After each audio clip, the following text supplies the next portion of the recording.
My name is Shavise Turner. I'm one of the co-hosts of the Weight Stigma Awareness Week, and I am, as with all of our speakers this week, I'm very excited and just thrilled to have our speaker, Laura Burns, here this morning.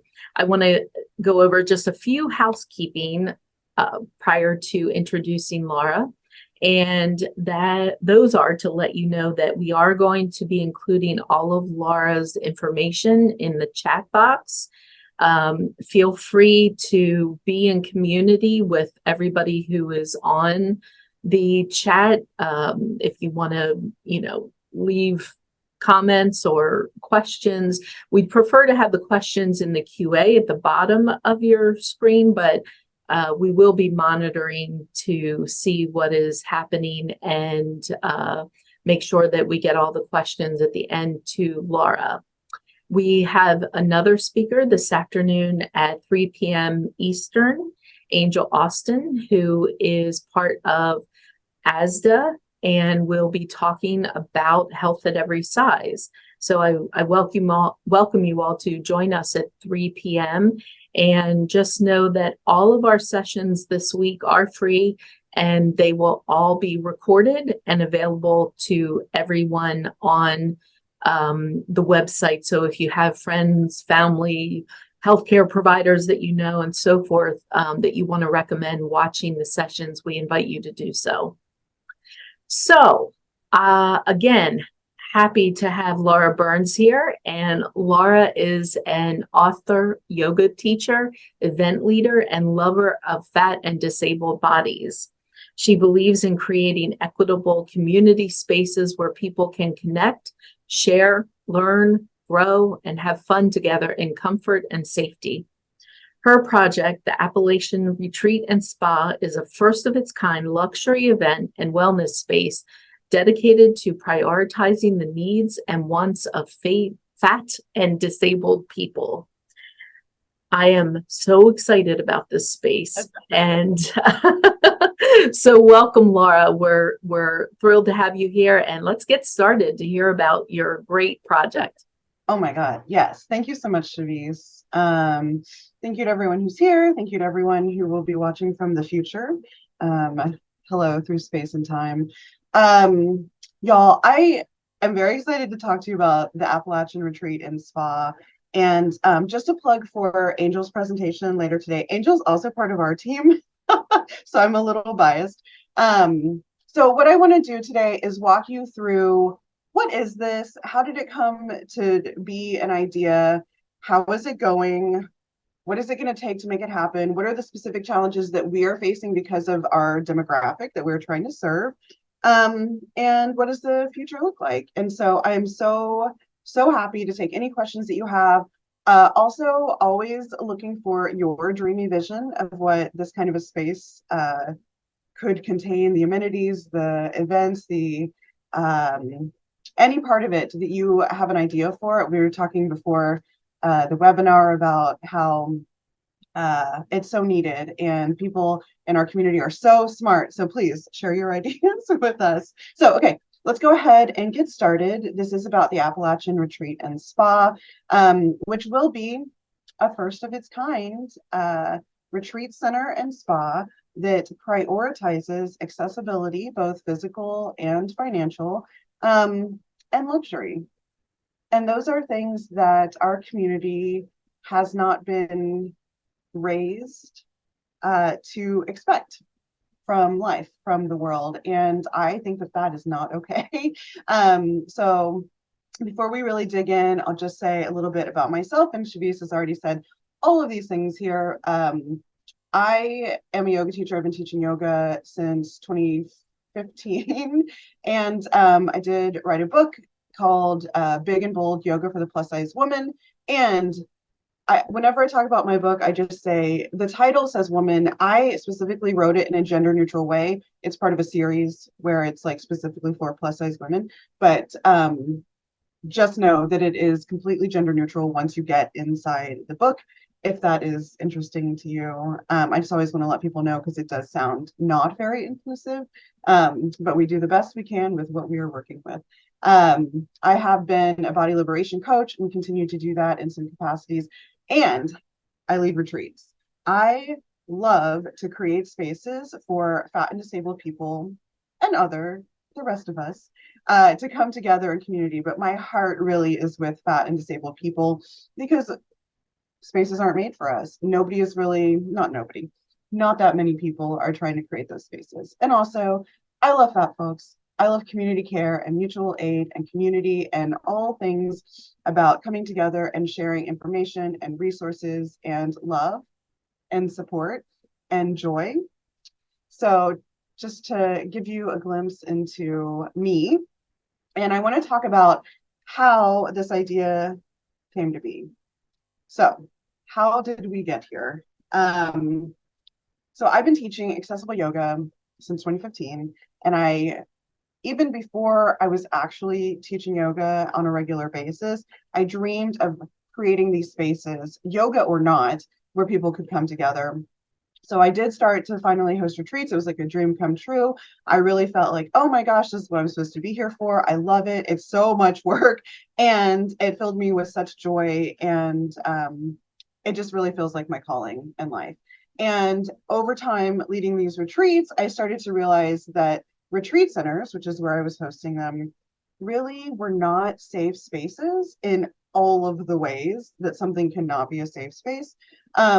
From the physical inaccessibility of stairs everywhere and no elevators or no ramps, no adherence to the bare minimum ADA standards, seating that was really small with arms or very rickety furniture, just never feeling like you could actually relax, you could actually let go and be comfortable and supported, to beds that weren't very good, like the mattresses weren't very supportive, to toilets that were wedged into spaces. Y'all know what I'm talking about.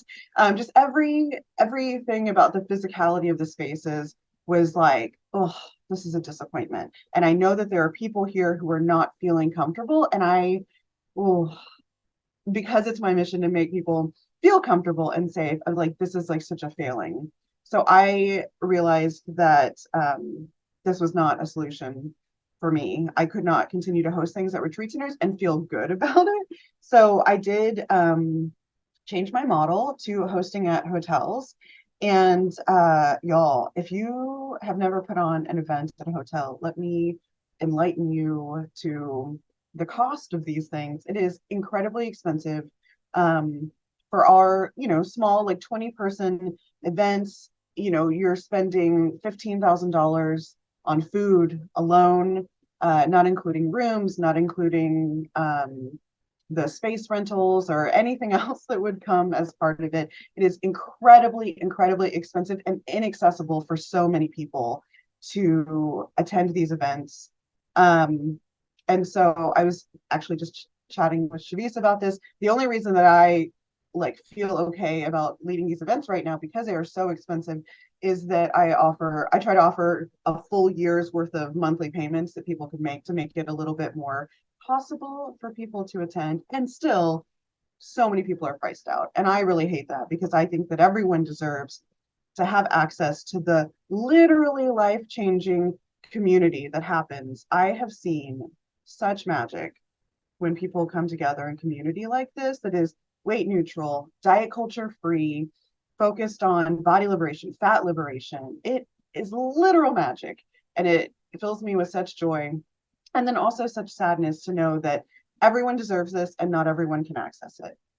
So imagine the wheels in my brain turning, and I realized that what I needed to do was just create an entire retreat center, which is a huge undertaking.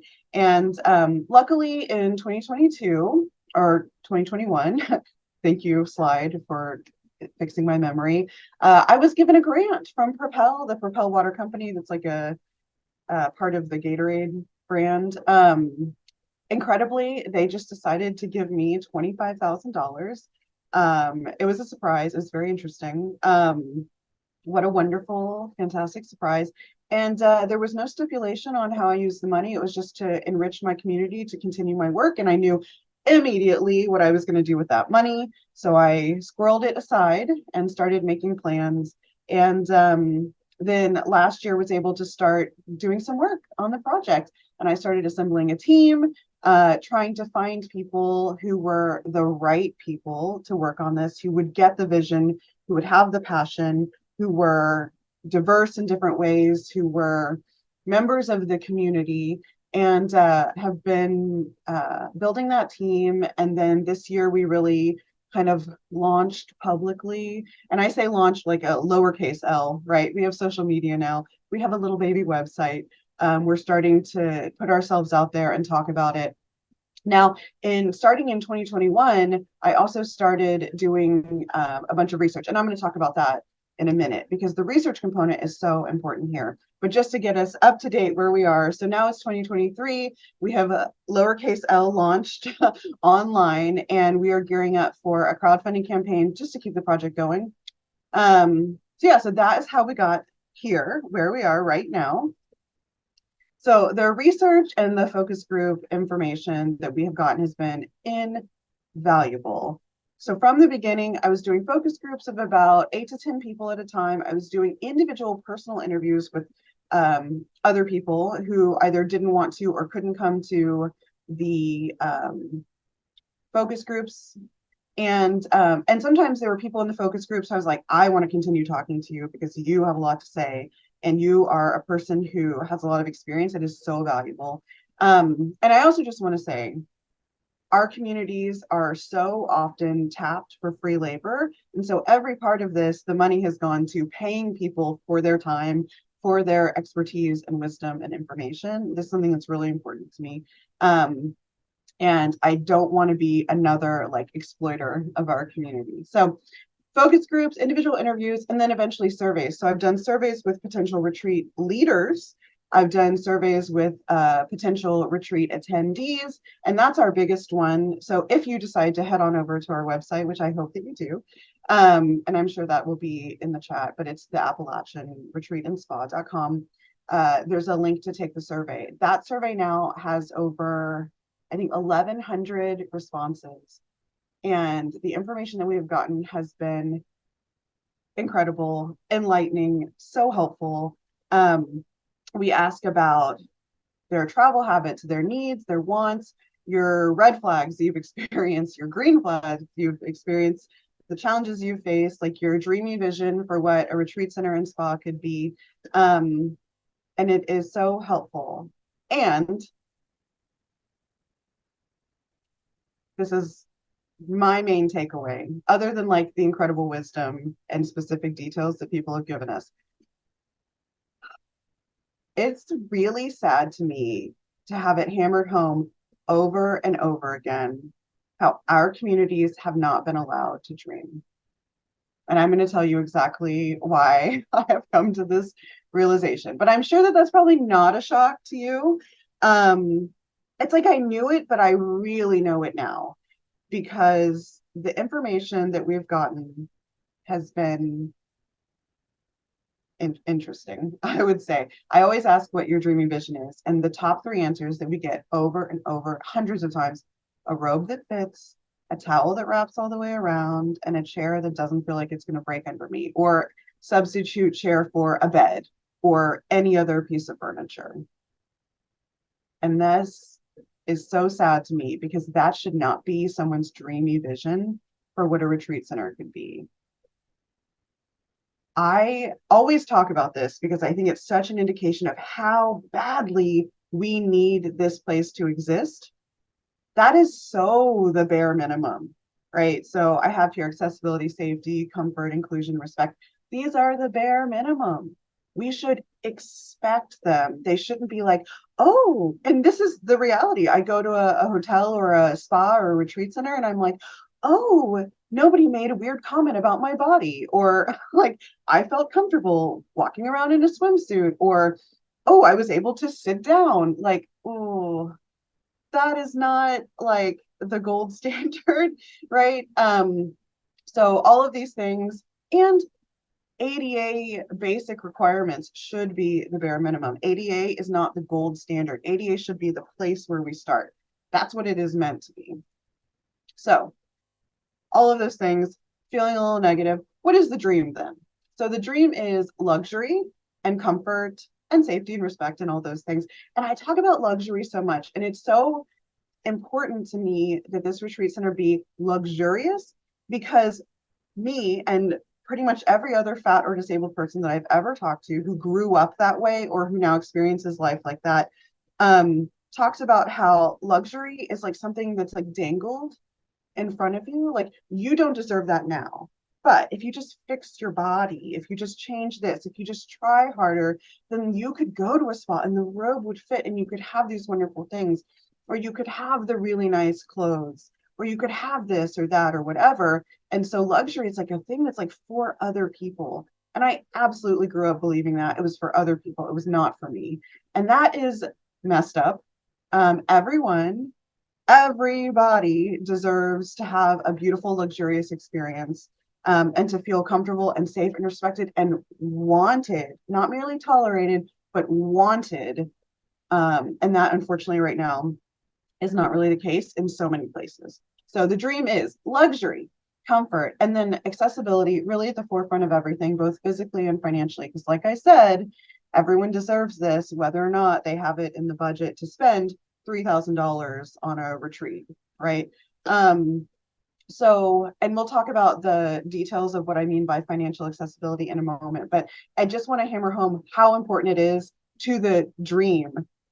What is the point of creating this if no one can afford to go there? Fat and disabled people already make less money in general. Things are more expensive for us. Travel is probably more expensive for us if you're getting a second seat or you have other situations. And that doesn't include time off work, childcare if you need to get childcare, like all these different things. Having the space be community centered, always considering what does the community actually need and want, what would be best for them, right?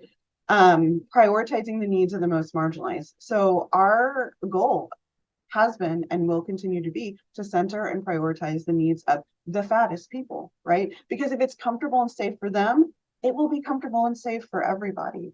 And then welcoming of all, and we mean all, and just being really clear about this is a space for everyone.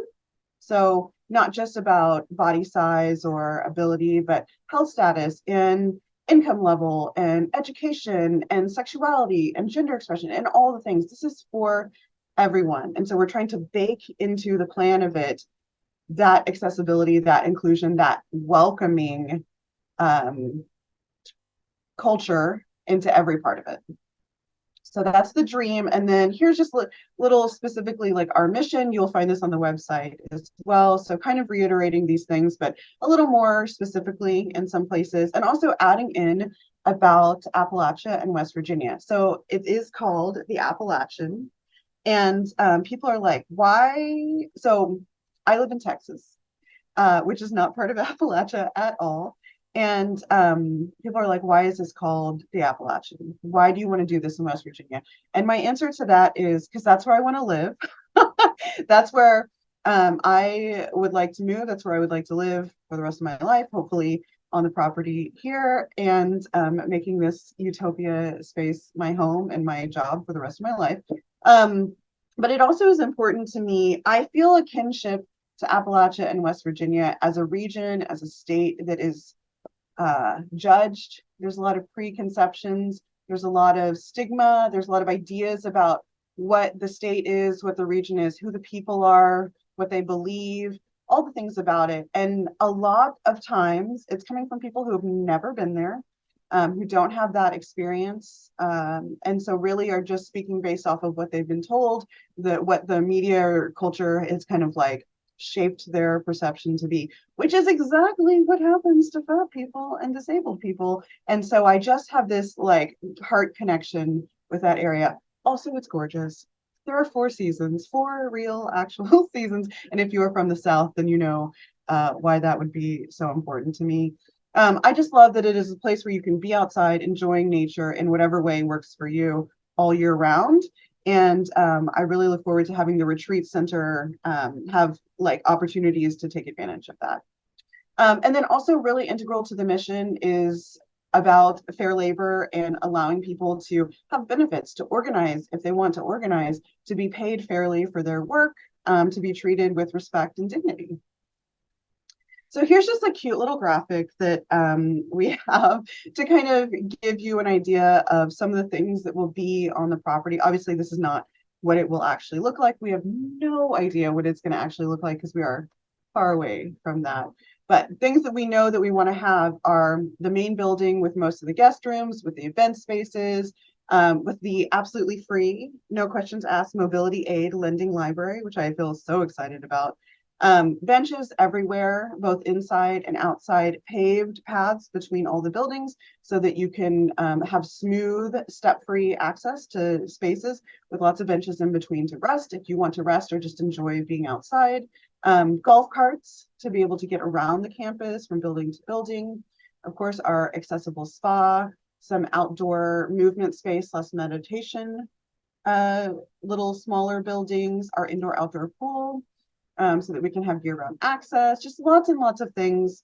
The goal is to create a space where you can go and you can have so many things to do, or you can choose to do nothing, which is incredible. Building in sensory-friendly areas where it's always a quiet space, cozy library vibes, spaces where chatting and making noise is encouraged, so not next to each other, but just spaces where people can get what they need in different ways. And then a little more specifically talking about what this project looks like and what is so important, making sure that we're prioritizing the accessibility. And it's for people who need the accessibility, and it's also for event leaders who want to make sure that their offerings are safe and that they are comfortable. So I anticipate that many of the programs that are going to be offered there will be run by straight-sized people and maybe entirely filled with straight-sized attendees. It's entirely possible that that could happen. And that makes me so excited because what an amazing leader to recognize that, like, hey, I want to make sure that if somebody fat wanted to come to this, if somebody with disabilities wanted to come to this, that they would be safe. And so maybe none of those people do, and maybe they do, who knows? I think in the beginning, one of the challenges, and we'll talk more about challenges, but one of the challenges that we're up against is people not believing. Our community has been lied to and promised things and exploited so many times. And it's hard to trust. And so I anticipate in the beginning people not being sure. So maybe waiting to see like photos of how it goes and other people's events and just see. So, but it would make me so happy to have events where maybe the group was all straight-sized people, because what an incredible like showing of faith and inclusion of that event leader. Does that make sense? It makes sense to me. I just think that would be really cool. I don't want this space to always be just for fat people, just for disabled people, because I don't want our world to be like that. I want us to all be doing things together. So we're looking at getting 30 plus, hopefully 40 plus acres to be able to really have a lot of offerings on the property, to be able to have some nice trails and have it feel spacious. And that's where having golf carts will be really helpful to help people get around. Looking at all accommodations being ADA, and then we're going to go up from there. So every room will be an ADA room. Instead of like, oh, well, we have 3 rooms that are ADA, like every room will be ADA. All of the spaces will adhere to the bare minimum, and then we will go up from there. And we have some incredible ideas from people. We have incredible insight from people about what is important and helpful to them. And then the financial accessibility piece, we're going to create a nonprofit arm of the business, and their whole job is going to be to raise money to offer sliding scale spots for retreat attendees in the beginning. Hopefully over time, we're looking at really boosting that up, hopefully being able to take advantage of corporate giving programs and be able to offer entire free spots, like whole scholarships. I would really love to be able to offer travel scholarships for people to be able to attend, because that might be the thing that keeps someone from coming. looking at giving childcare scholarships down the road, just any way that we can help someone get access to what could be a life-changing experience to them.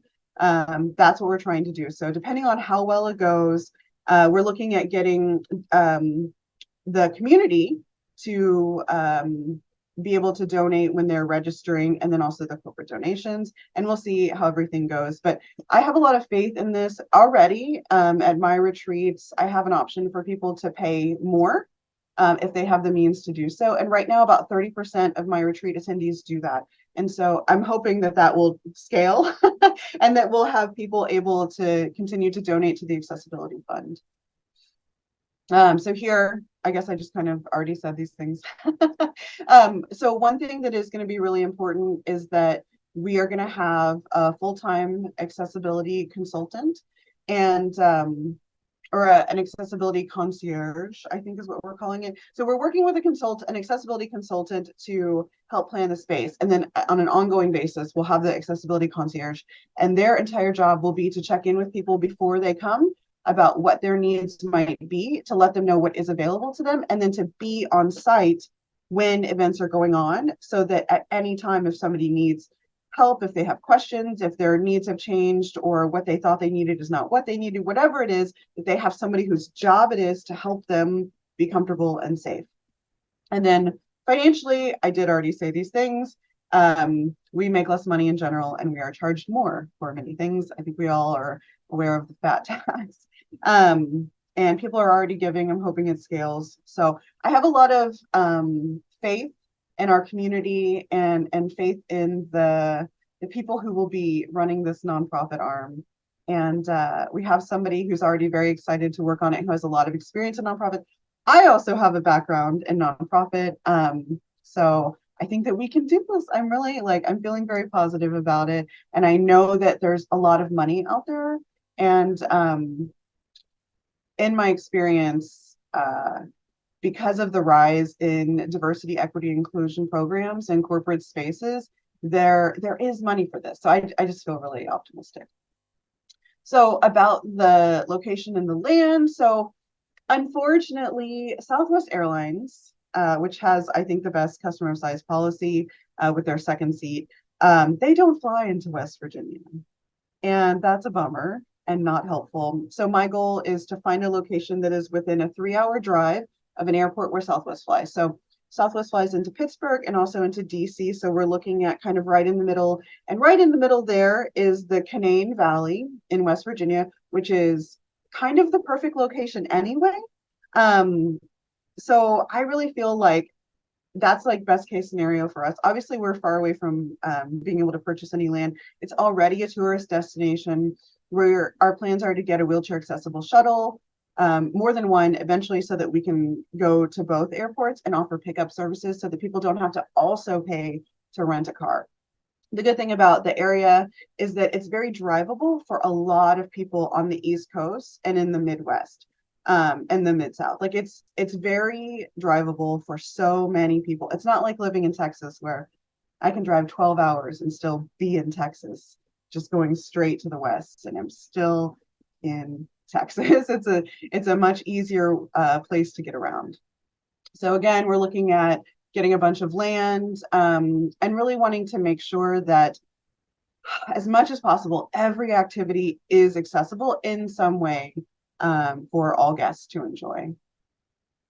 So one thing that's really important, because we're transplants to the state and to the region, we just really want to make sure that we're doing it right, that we're enriching the community. It is hugely important to me to honor the very rich history and culture of West Virginia. As a labor organizer myself, I have such respect and I just have such respect for the radical labor history of West Virginia, which if you don't know about it, if you come to the retreat center, you can learn about it.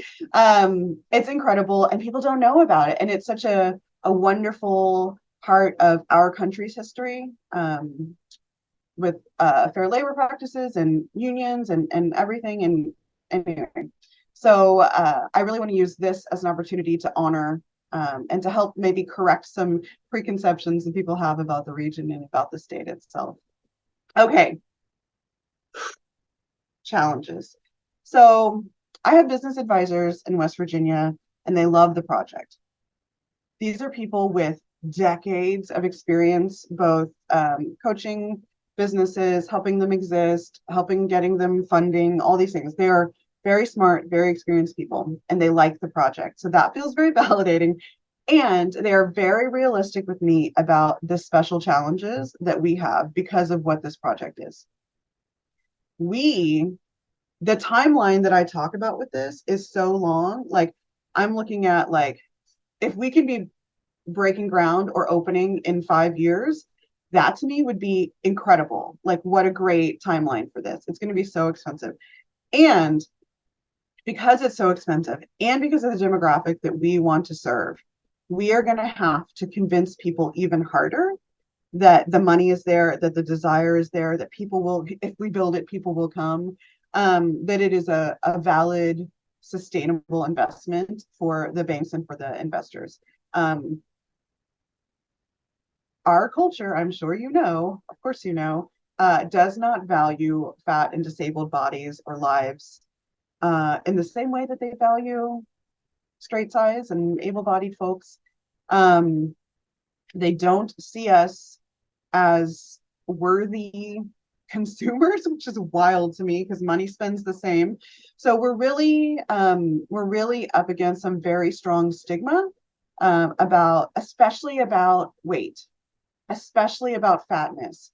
It seems like the disability piece is less of a turnoff. Oh, it feels so gross to say that.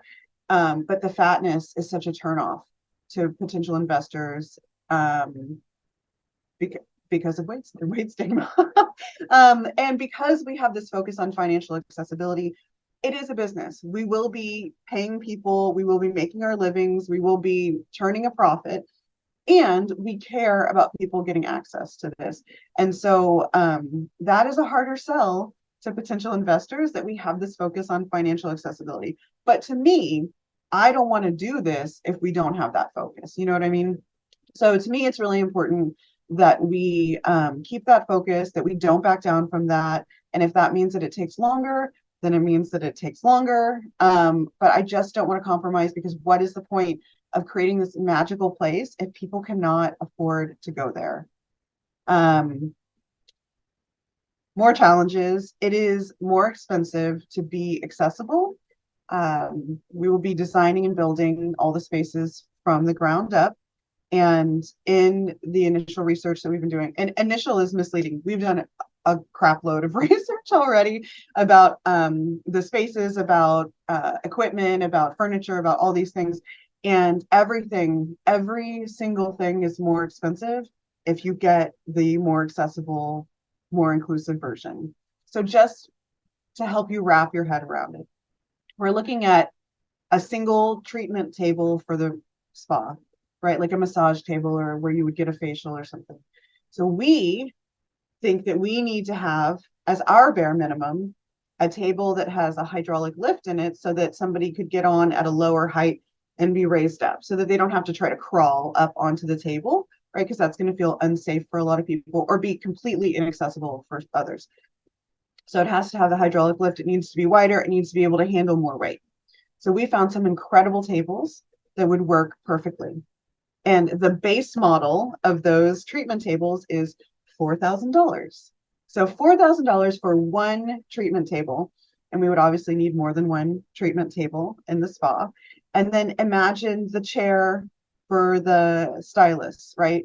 Most hairstyling chairs are more narrow. A lot of people can't even fit in them, or it's not comfortable. They try to pump you up, and like it won't go up because the lift isn't strong enough. So those chairs are more expensive. Every single part of this is more expensive. The pool that we want to have would have a roll-in, walk-in ramp. So there's step-free access. That is kind of one of the most expensive things that you could want to do in your pool, plus having a lift for the pool, for the hot tub. I mean, there's every single thing. It's just so expensive, and it adds up so fast. On top of it, paying accessibility consultants, on top of all the other consultants that we need to have. So you can see it just really escalates. We're looking at a $5 to $6 million project at this point, and we don't even know like if that's actually realistic. It is so expensive. a retreat center that didn't have this accessibility focus could get away with like so much less expensive equipment and furniture. They'd be able to buy, kind of off the rack furniture instead of having custom things made. It just would be so much easier and so much less expensive. Also, really integral to the experience of somebody being here is the staff. We can have the most accessible retreat center, the most financially accessible pricing. If you get there and the staff doesn't know how to work on fat bodies in the spa, is not respectful and diverse and kind and compassionate, like, we would want them to be, you're immediately going to have the worst time ever. And so the staff is going to be so critical. The staff training, making sure that they're well paid, that they have benefits, that they're happy. That is so important. And so just knowing that we're not going to skimp on anything staff related means that our expenses are going to go up. There's also the stigma around West Virginia, which is an issue when looking at getting funding from outside the state. Luckily, there's a lot of in-state funding for businesses that promote tourism. West Virginia's biggest revenue maker is tourism. It's a gorgeous state. People go there to be outside, to be in nature. And luckily, there is a lot of funding in state for new businesses. So that's very helpful. But this is a really expensive project. We're probably going to also have to look for funding outside the state. And that makes it harder because people have this stigma about West Virginia. And then customer wise, like I mentioned before, our community has been exploited and lied to and taken advantage of and failed so many times that it's hard to believe, like, oh, this sounds great, but like, how is it really going to be? Is it really going to be, financially accessible? Is it truly going to be physically accessible? Is it going to be what you promise? Am I going to get there and be unsafe? Am I going to get there and it's going to feel bad? And then I'm just like in this state that I've never been to, which are all so valid. So valid. And I take such a responsibility to like create the space and hold that for people and help them have the best time and feel safe. And so I really think a lot about this. And I think about my own experiences going to places where I was promised it was going to be one thing and then it turned out to be another. And so that's another challenge that we are up against because we have learned that that's what we get is promises, but like a letdown. And that's like best case scenario for a lot of times. It's like, oh, it's kind of a letdown, but like I'm safe. And it can be so much worse than that. So talking about the timeline, here's what I'm calling the realistic timeline. So this year we're launching that first crowdfunding campaign. And this is really just to keep the project going because this is going to take so long. We're not ever going to be able to raise the amount of money that we need in a crowdfunding campaign. It would be impossible, I think, unless like Oprah was like, everyone give them your money. Maybe then we could do it. But right now we just need the money to keep going. The $25,000 that I got from Propel is almost gone. We've used it on a bunch of consultants, various things, of staff, and nobody is making a lot of money here. I don't make any money. I don't pay myself anything. So I'm trying to be such a good steward of the resources that I've been given. And it's just expensive to do all of this research, to pay people along the way and work with all these consultants to help us come up with a plan. So we're doing crowdfunding. Then we'll be able to keep consulting with people. And the two biggest ones that are going to, we'll start with here are the hospitality consultant and our accessibility consultant, who really are going to do a lot of heavy lifting as we write the business plan.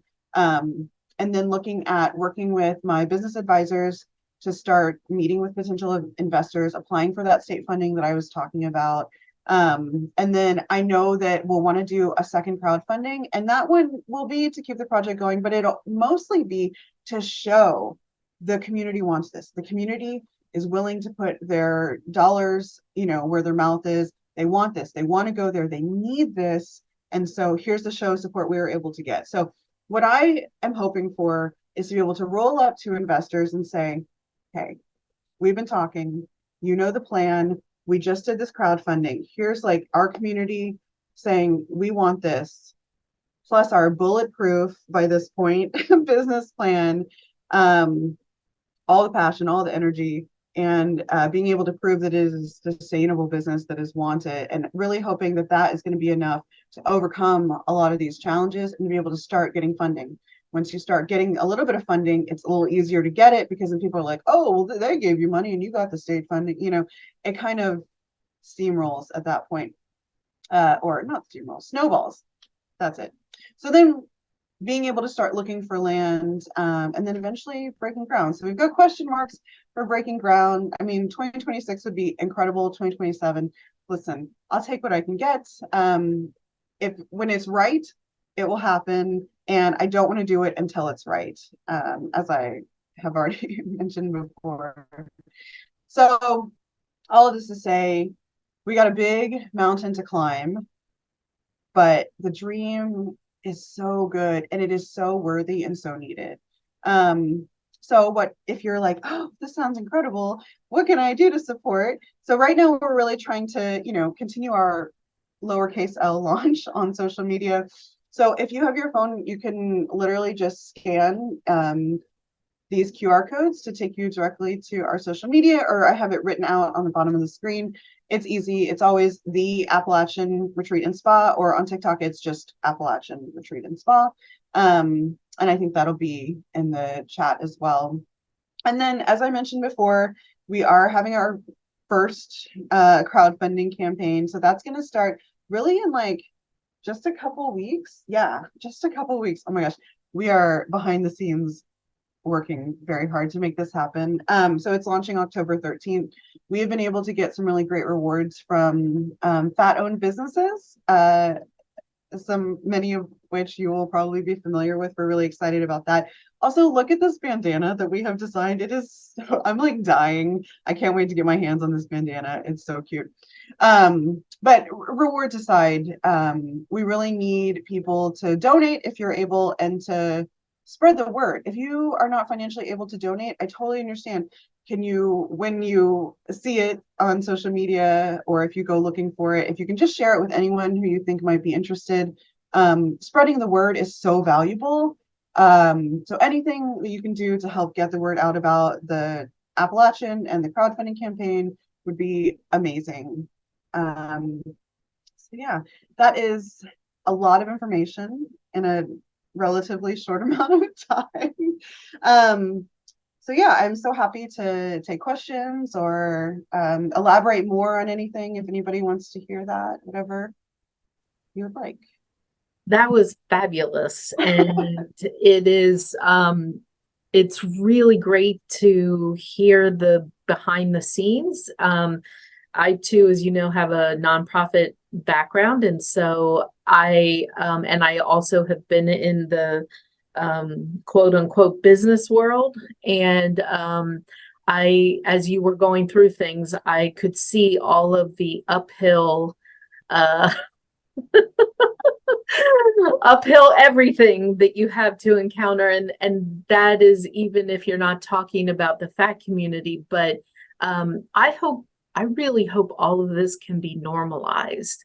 I think you're a groundbreaker in this area, and hopefully, the powers that be that have money out there that can invest will hopefully see that, with 50% of the US and the world in fat bodies, that this is a good investment. And I know, we could talk about that for 5 hours, but yeah.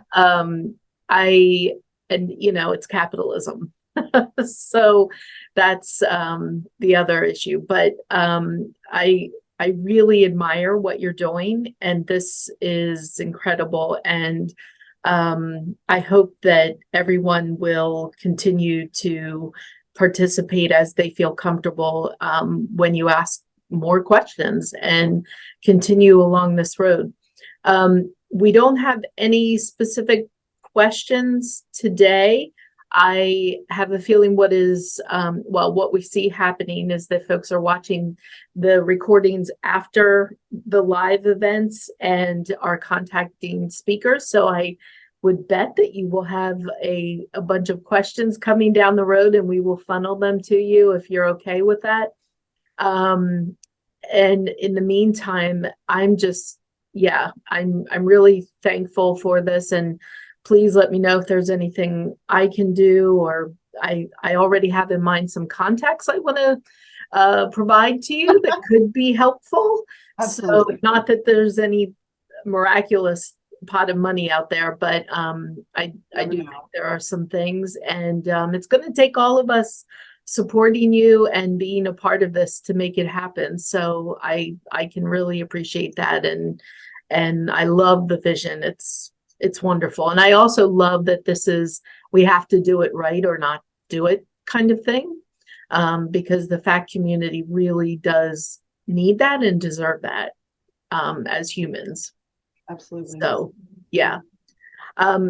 Anything, Caitlin Shepard says, amazing work, Laura. Dominique says, thank you so much for sharing your vision. And I'm wondering if there's anything else that you want to share, just as sort of final thoughts for folks. I think related, but also unrelated.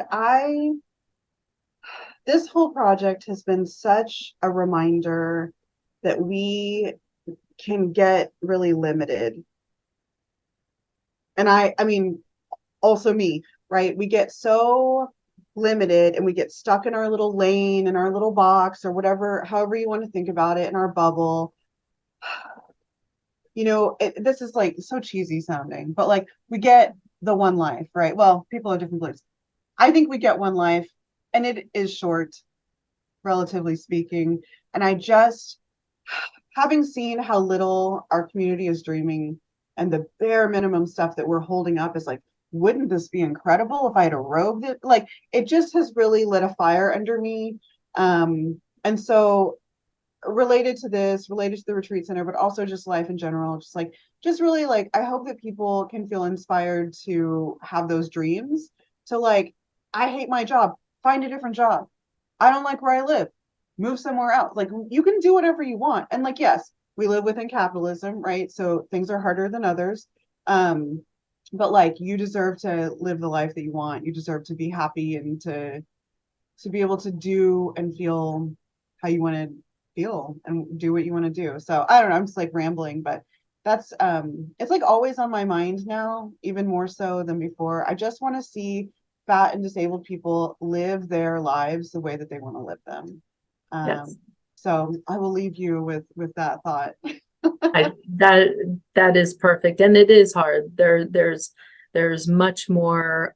There are more things in the way of people living their best lives, and we know that, especially the fatter the person is, the more obstacles, and so yeah, it's difficult, but I think those of us who have the ability to open up the world and do what we can to make things better for the whole community, by supporting the community and doing that work and making introductions and doing whatever we can. It can be an exciting time, I think, for all of us. So I hope so. That's my that's my dream, that we make some movement before we all pass on to wherever we pass on to. Thank you so much, Laura. Thank you for having me.